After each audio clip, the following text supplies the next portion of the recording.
नमस्कार, चुनावी विशेष में आपका स्वागत है और आज हम बात करेंगे मध्य प्रदेश की 4 विधानसभा सीटों पर उपचुनाव का ऐलान हो चुका है। 30 अक्टूबर को वोट डाले जाएंगे, लेकिन वोटिंग के पहले जनता का मन क्या है? क्या वो कमलनाथ के साथ दिखेंगे या फिर यहाँ पर शिवराज सरकार के साथ दिखेंगे? ज्योतिरादित्य सिंधिया को लेकर लोगों का क्या तर्क है, इसको लेकर संपूर्ण आंकड़े सामने आ चुके हैं। जहां दोस्तों 4 सीटों के लिए महत्वपूर्ण विश्लेषण सामने आ रहा है, क्योंकि काफी कुछ मध्य प्रदेश में हलचल देखने को मिली है। जहां दोस्तों आपको बता दें कि उपचुनाव की तारीखों का ऐलान हो चुका है। 30 अक्टूबर को यहां पर करीब 30 विधानसभा सीटों पर उपचुनाव है, अलग अलग राज्यों के लेकर है। इसके भी आंकड़े आपको देंगे, लेकिन मध्य प्रदेश की 4 सीटों में, जिसमें खंडवा लोकसभा की 1 सीट है, जबकि विधानसभा की 3 सीटें, जिसमें पृथ्वीपुर, जोबाट और रेगांव विधानसभा सीटों पर उपचुनाव का ऐलान हो गया है। ऐसे में ज्योतिरादित्य सिंधिया को लेकर मन क्या कहता है जनता का? क्योंकि ज्योतिरादित्य सिंधिया कांग्रेस से आकर बीजेपी में आए और बीजेपी में कहीं ना कहीं एक बड़ी जिम्मेदारी मिली।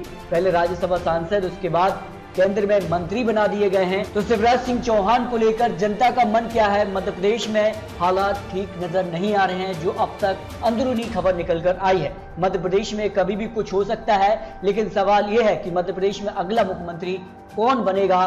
क्या कांग्रेस की तरफ से कुछ बड़ा हलचल यहां पर देखने को मिलेगी या फिर बीजेपी में कुछ बड़े दिग्गज नेता इस बार मुख्यमंत्री की रेस में जरूर रहेंगे? लेकिन सवाल यह है कि कांग्रेस से आए कुछ बड़े दिग्गज नेता जो कि बीजेपी में अब कुछ को मंत्री भी बनाया है तो कुछ विधायक हैं। ऐसे में सवाल यह है कि 2023 में क्या इन्हीं को बीजेपी चुनावी मैदान में उतारेगी या फिर कुछ बदलाव करेगी? अगर ऐसा होता है तो फिर बीजेपी के बड़े दिग्गज नेता इन विधानसभा सीटों से चुनाव लड़ते आए हैं और अपना एक वोट बैंक रखते हैं, तो वो बागी तेवर दिखा सकते हैं। मध्य प्रदेश में आने वाले विधानसभा चुनाव 2023 में है, उसकी तस्वीर भी काफी कुछ बड़ा इन 3 सीटों के लेकर जो आंकड़े रहेंगे। लोकसभा खंडवा की विधानसभा सीटों को लेकर और विधायकों के निधन के चलते जोबाट, पृथ्वीपुर, रेगांव सीटें खाली हो चुकी हैं, जिसमें जोबाट, पृथ्वीपुर कांग्रेस से विधायकों के निधन के कारण खाली हुई, जबकि रेगांव विधानसभा सीट बीजेपी एमएलए निधन के कारण खाली हुई है। लेकिन 3 सीटों के चुनावी विश्लेषण से पहले आपको कुछ महत्वपूर्ण जानकारी। इससे पहले 17 अप्रैल 2021 को मध्य प्रदेश की 1 सीट दमोह पर उपचुनाव भी हो गया है और इसके रिजल्ट बेहद ही चौंकाने वाले थे और बीजेपी को बड़ा झटका था। आपको बता दें कि दमोह सीट को लेकर जो यहां पर एमएलए थे राहुल लोधी, उन्होंने रिजाइन दिया था और बीजेपी ज्वाइन की थी। उसके बाद बीजेपी को बड़ा झटका था और कांग्रेस ने यहां पर जीत दर्ज के साफ संकेत दिए थे।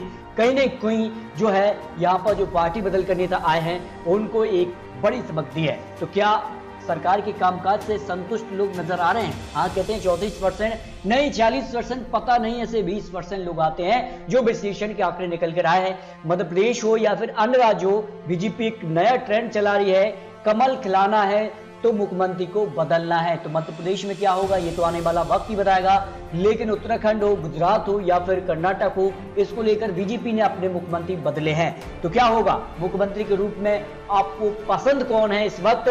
जो आंकड़े हैं, कमलनाथ को 40%, शिवराज सिंह चौहान को 32%, कोई नहीं 27% लोग ये मान रहे हैं कि ना कमलनाथ ना शिवराज। ये महत्वपूर्ण आंकड़े यहाँ पर निकल कर आए हैं, क्योंकि कुछ जिस प्रकार का माहौल मध्य प्रदेश को लेकर है, कुछ यहाँ पर दिग्गज नेता जो है कांग्रेस छोड़ बीजेपी में चले गए, तो कुछ दिग्गज नेता बीजेपी भी छोड़ के कांग्रेस में शामिल हुए हैं। उसके बाद काफी कुछ हलचल देखने को मिली है। कोरोना सरकार के द्वारा जो समय था, उस वक्त जो सरकार की कामकाज है उसको लेकर हाँ कहते हैं 30% की वो संतुष्ट नजर आ रहे हैं, नहीं 65%, पता नहीं, ऐसे 5% लोग आ जाते हैं। अब आपको बता दें कि लोकसभा चुनाव, उपचुनाव के लिए जो खंडवा सीट है उसको लेकर चुनावी आंकड़े क्या कहते हैं और पिछले आंकड़े यहाँ पर क्या निकल कर आए हैं। 2009 की बात करें तो कांग्रेस ने यहाँ पर जो है खंडवा लोकसभा सीट पर जो है जीत दर्ज की थी, जबकि 2014 में बीजेपी, 2019 में भी बीजेपी ने इस सीट पर जीत दर्ज की है। यानी कहा जाए तो बीजेपी का पलड़ा लोकसभा की खंडवा सीट पर भारी नजर आ रहा है, जो यहाँ पर आंकड़े निकल कर आए हैं। यानी कहा जाए लोकसभा के आंकड़ों के हिसाब से खंडवा लोकसभा सीट बीजेपी के पक्ष में जा सकती है और यहाँ पर आंकड़े कहते हैं कि 52% लोग यहाँ पर बीजेपी को यहाँ पर मान रहे हैं कि यहाँ पर बीजेपी का पलड़ा भारी है, कांग्रेस को 45, अन्य को 3% खंडवा लोकसभा सीट को लेकर जो आंकड़े यहाँ पर निकल कर आए। अब बात करते हैं 3 सीटों पर उपचुनाव भी होना है। इसमें अगर बात करें जोबाट, पृथ्वीपुर कांग्रेस एमएलए के निधन के कारण खाली हुए, जबकि गांव की बात करें तो यहाँ पर जो है बीजेपी एमएलए जो है निधन के कारण सीट खाली है। ऐसे में यहाँ पर आंकड़े क्या कहते हैं? जॉब आउट को लेकर जो ओपिनियन पोल और विश्लेषण सामने निकल कर आए कि कांग्रेस को करीब 42% वोट शेयर मिल सकता है जॉब आउट विधानसभा सीट उपचुनाव को आंकड़े, जबकि बीजेपी को 40%, अन्य को 18% वोट शेयर जा सकता है। यानी जॉब आउट पृथ्वीपुर और रेगांव को लेकर जो आंकड़े हैं उसमें अगर बात की तो जॉब आउट पर कांग्रेस का पलड़ा भारी नजर आ रहा है, जो ओपिनियन पोल और विश्लेषण के आंकड़े हैं।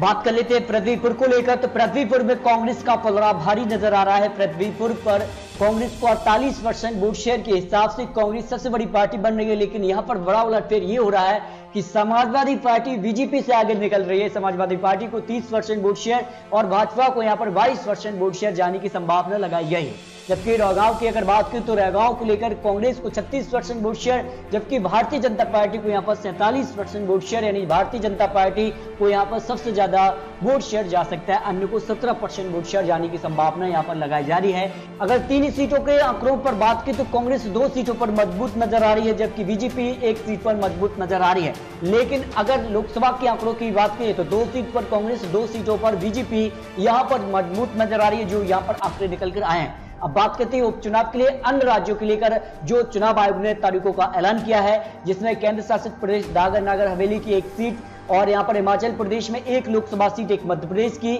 वहीं आंध्र प्रदेश में 1 सीट पर जो है उपचुनाव यहां पर विधानसभा पर होना है। असम की 5 सीटों पर, बिहार में 2 सीटों पर, हरियाणा में 1, हिमाचल प्रदेश में 3, कर्नाटक में 2, महाराष्ट्र में 1, मेघालय में 3, मिजोरम में 1, नागालैंड में 1 और राजस्थान की 2 सीटें काफी महत्वपूर्ण हो जाती है, क्योंकि राजस्थान में जिसका का कांग्रेस में माहौल देखने को मिला है। तेलंगाना में 1 और पश्चिम बंगाल में 4 सीटों पर उपचुनाव यहां पर तारीखों का ऐलान है, यानी 30 सीटों पर 30 अक्टूबर को उपचुनाव होने वाला है। इसको लेकर महत्वपूर्ण जानकारी अगर आप चाहते हैं अन्य राज्यों को लेकर भी सटीक महत्वपूर्ण विश्लेषण आपको दें तो प्लीज कमेंट बॉक्स में अपनी राय रखिए। और इसी प्रकार लेटेस्ट अपडेट के लिए अगर आपने चैनल को सब्सक्राइब नहीं किया तो कर लीजिए। मिलते हैं और लेटेस्ट अपडेट के साथ, तब तक के लिए जय हिंद, जय भारत।